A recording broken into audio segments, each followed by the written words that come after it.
In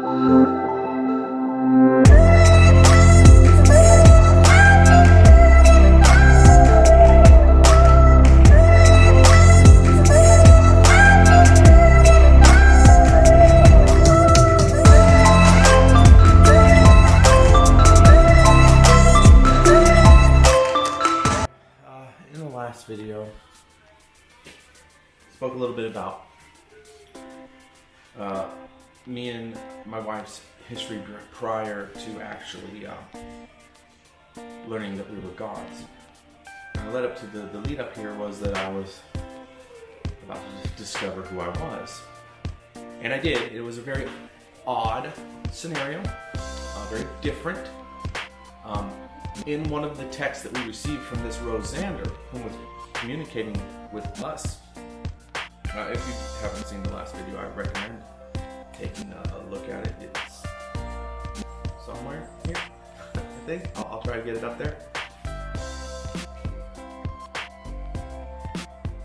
We worked with her for a little bit, and she was sending us texts that were being translated as the archaeologists were finding them. So they were being brought back to the main university that was running this archaeological sort of thing. And they it's like fresh translation that no one had ever had been given before, and it felt really like, wow, this is great, this is revolutionary, it is really just revealing so much to us. But we got one that actually had my birth date in it, in number form, or letter form, but meant numbers, and claimed that a man with those numbers was to be the steward of the Father God, of the Mother Goddess, actually, not Father, Mother Goddess. And at that time we had just sort of been introduced to this idea that there was more than just the Father God. And so it had instructions on how this man could actually get involved with the gods. And it described this concept of a place called the Holy of Holies. It's a sacred place. The back of most temples in the world. Even in the World Church, they have one. And he said that he could do it even in a closet. Any place that was secluded or alone. Preferably a sacred place, but in an emergency he could. And he could forcefully, almost force the gods to talk to him by doing a certain method. And it described the method, which I learned. And, you know, with my birth date and all, not really believing any of this, I spoke with my wife, we were reading it, and of course she's a little bit more open-minded than me. And she said, try it.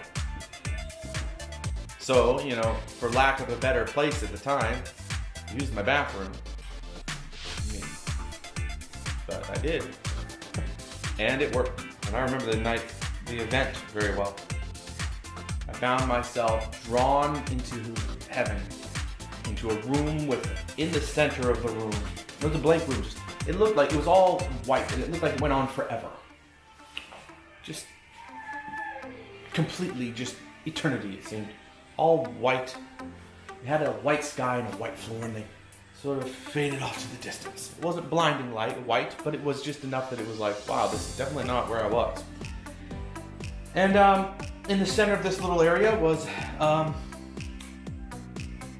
grayish stone, about 3 foot tall, 2 foot wide, 1 foot depth, sort of rectangular box type thing. The top of it was kind of rounded and it had moss growing on the top of it. Now I was supposed to bring a letter in. That was part of the instructions. And the letter was supposed to be written by my wife before we knew who we were. Just addressing the Mother Goddess.